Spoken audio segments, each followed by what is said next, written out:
delegation is the way to build out your effectiveness as a manager. But how do you do it? Hello, I'm Tom. Welcome to my channel where we make operational excellence practical. And today let's talk a bit about delegating basically your own task, right? That's the whole idea of delegation, is to put what was your responsibility, your tasks, your work, onto the team that is supporting you. Now, that's not so that you don't have nothing to do. That is so that you can take on other tasks, a larger responsibility. This is the way that companies grow, right? So never think of delegation as putting your work onto somebody else. Think of yourself as the CEO. The whole idea is that you've got a one-man organization can do so much. At some point, the one person hires some help. And what they basically do is to give some of the tasks to them and then they manage it. And that's, if you just think about that a bit larger, that is what all corporations do. So every management level delegates their responsibilities, their tasks, the work a level down in the organization. And when you enter a large corporation, you do not think about it like that, but that is exactly what delegation is, and that is exactly how a strong company is built.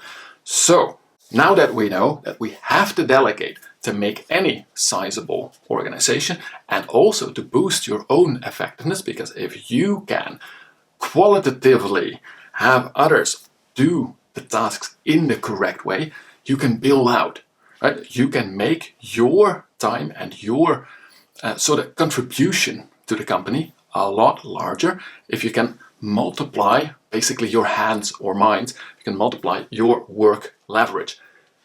But when we think about delegation, it's important to understand that there's very different ways of approaching it, because we first of all have to know, what are we actually delegating, right?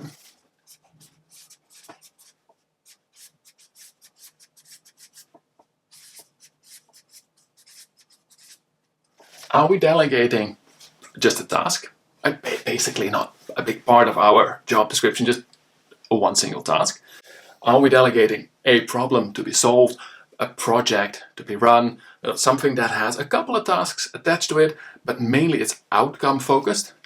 Or are we delegating an entire sphere of responsibility, of work? So basically, when you have a job description that is not CEO, you have been delegated an entire sphere of responsibility. Your job description is a delegated sphere of responsibility. Think of it that way. Now this, of course, you can do in much smaller spheres as well. You, John, will become responsible and accountable for managing our KPI system, right? Or the implementation, well, that's more of a problem thing or a project thing, but you do all of the lab reportings. You take care of the warehouse resupply. All spheres that may or may not be as large as an entire work, an entire job role. Now, these will give you a very different way of how you manage the delegation. See, a task, it just means you have to describe what needs to be done, what's the outcome, and what information you want back. And even there, sort of, do you have to describe all of that? Well, that depends on, we've got this concept of the 5 levels of delegation. I'm not going to write them down because honestly, I don't think all 5 of them are as relevant, but I will tell you the idea behind it, and the concept is great. I just think at some point somebody should make three or so levels of delegation out of it. That is, the level 1 delegation is go do this, check it out, and come back to report. You cannot make any decisions, you cannot make any actions, you just bring back the info. Then level 2 is go and check, and then bring me a suggestion to solve it. I'll give you a yes/no on your suggestion. So then you put a bit of extra authority in there that they come back with a solution or a decision. Then level 3 is go and do it, right? Check and do it, and then report back exactly what you did. And then there is the go check out the problem, solve it, and if you don't get any no from me, go ahead and implement it. And the 5th level is where, go check out the problem and I basically don't want to hear about it again. So it doesn't really work that well for me, but the concept of more and more autonomy with the delegation definitely does work. And this is why I said already with task, you have to think about how much direction are we going to give a person. And here, if you look back at some of my last week's video, but also some of the previous videos on using situational leadership, it's very smart to think of it that way, right? If somebody is very task competent, you basically just tell them what to do or ask them what to do, and that's it. If this is the first time, you completely chew down which of the subtasks are there and tell them exactly what to do, guide them a bit in it as well. If they're sort of in the middle, you become more of a coach where you do say what needs to be done, why it needs to be done, maybe where the materials are, maybe not. Also provide some guidance, also provide some feedback. So it's sort of a nice middle level of leadership. For a problem, the same basically applies, but when you have a project or a problem, well, you're not going to be delegating each of the tasks. This is outcome focused, but it's also a work process. So here, what you do is you set some meeting times. I would say make it standing meetings, so that means we have it at set times, maybe start of each day, maybe every Tuesday. It depends a bit on how long the project will be and how frequent you need to do this guidance. But during those times, you want them to provide to you, where are they? Which things are they planning to do? Did they encounter any obstacles? How did they deal with it? This is more of the coaching part, not all that relevant per se for you most of the time, but very relevant for the coaching part. And then which problems do they think they will encounter, or which problems do they already know they will have and they need your help with? So that's how you sort of manage how they manage their project, how they manage tackling the problem. Or a sphere, well, this is almost always fully outcome based for you. So you want them to be competent in managing this sphere of work, this set of tasks, and almost always it has either a result coming back in or it has a set of reports or a dashboard or something like that, right? So the reason why you delegated that sphere of work is because you want the output without having to provide all the inputs, right? This is the standard way, as we said, of building a corporate hierarchy, is delegating entire spheres of responsibility, spheres of work, where hopefully we have competent people on those places. We don't really need to manage them that specifically in the job. We manage what are the expectations? Did you reach the expectations? How are you doing sort of as a corporate citizen, as a as an executor of all the tasks in that sphere? How well do you manage your work? So that is on a different way of getting the feedback and the conversation about managing those delegated tasks. In any of them, by the way, you want to have your own little list of things that you want to check back in with. But if you delegate a task and it is still important to you, write it on your list. And my direct advice would be, if you are a manager, basically, if you work with a couple of key people, have for each of your key contacts, and for a manager of a relatively small team, this is just each and every person, a list per person. By the way, also have a list of your manager. Have a list of your key people in the company, right? Or people that you deal with quite a lot. Up to about 10 or so, just have a list per person. And then there's a whole set of people who are, you don't deal with them that often. Just have that as a general, I still need info back from somebody. Is it a lot of work to keep those lists? No, but you have to organize it a bit. If you really want to go into that, go and read David Allen's Getting Things Done.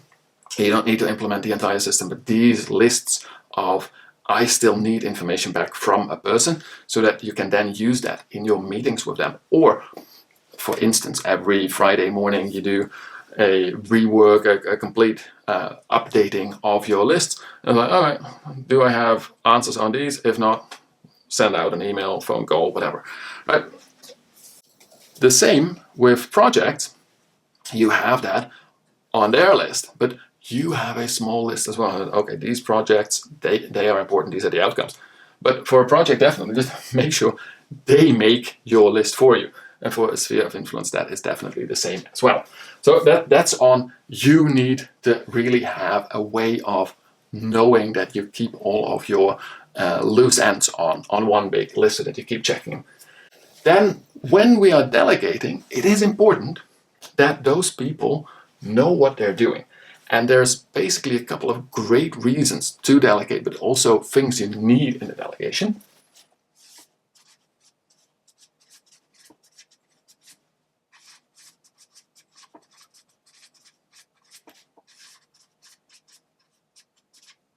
When you delegate tasks, problems, or entire spheres, when you delegate effectively, you grow your team. People will get more ownership for the results of what you are all doing, for the processes you are doing.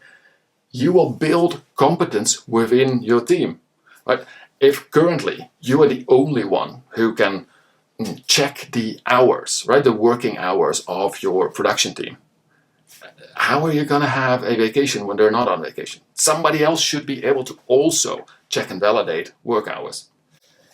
The same for a production plan, the same for solving a specific technological problem. Anything you can delegate to other people, even if it's not 100% delegation, right? But 50% of the time somebody else does it, you're building competence within your team. And you are growing as an organization, because the people will build the ownership and competence. They will also grow in their own professional competence. That grows your team. That makes that you can also, if needed, expand your team, right? Expand your business. But more importantly, it grows the effectiveness of your entire team. So when delegating correctly, you create the ownership, the competence, and the growth within your team. Now, when we are looking at that, it is so close to something else.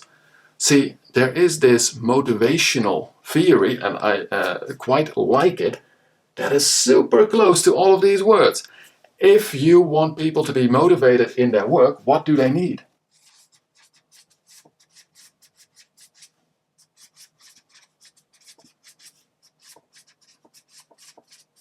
People need autonomy, mastery, and purpose. Those are the proven main drivers for motivation at work.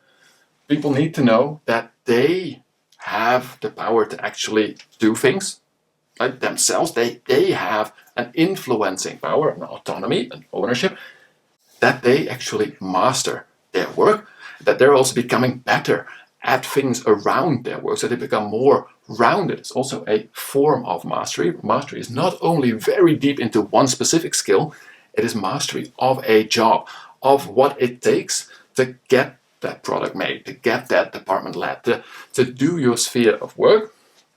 And growing within the team, within the business, is definitely one of the big ways to feel purpose. Apparently, you are doing things that really contribute to the team. You are getting a bit of a more important role. You are doing more for the entire process. Now, of course, you still need to be doing purposeful things in your company. Delegation doesn't help with that at all, but do not underestimate this part. When you delegate more broadly to your team, those team members, they will feel their own purpose within the organization grow as well. So when you do effective delegation, you increase your own effectiveness, but you also seriously boost the motivation of your team members if you do it correctly by building on their autonomy, their mastery, and their purpose. But when we do that, know that we're not always immediately delegating a full sphere of influence. We generally delegate tasks and problems, although this is your entire work, your job description. It's basically a delegated sphere of responsibility. And know that you do need to build that competence. You do need to foster that ownership and guard the growth. So you need to use situational leadership based on task competence for each of the things that you are delegating. That means if it's somebody's first time, to tell them what to do in detail. It's like training. But if somebody's done this 10, 20 times and they're competent, do not be directive, just be supportive. And this is a coaching feedback role. Or if they already fully mastered the task, well, technically we call that then the delegating phase, but this is when you have delegated, as in done, we trust it. You're usually in those parts, but just you don't even really take note. Now, on those slightly earlier competence steps, do make sure you have your own master list of what you have delegated, so that if they don't come back to you to discuss the results, you can, if needed, check with them. Hey, how did that project go? Did you actually finish that task? Right? That way, you do delegating in a controlled, managed way, so that you grow your entire team, your people, and your own effectiveness. Now, I hope that that helps you delegate more effectively, but especially that this gives you enough handles to understand why you need to delegate and how important it is to dive into this topic. If you want to be an effective manager, and that does not have to be a line manager, but anyone building out their effectiveness, also as a project lead, also as a CI lead, but definitely in management, you need to be able to do this. The better you can delegate, the more effective you will be. Now, I hope that that earned me a like. Join in the comments for a discussion on how do you see this, what are your experiences, and which part of delegation would you like me to discuss in an upcoming video. For now, I wish you the best of luck delegating effectively, and as always, don't forget to also enjoy the continuous improvement journey.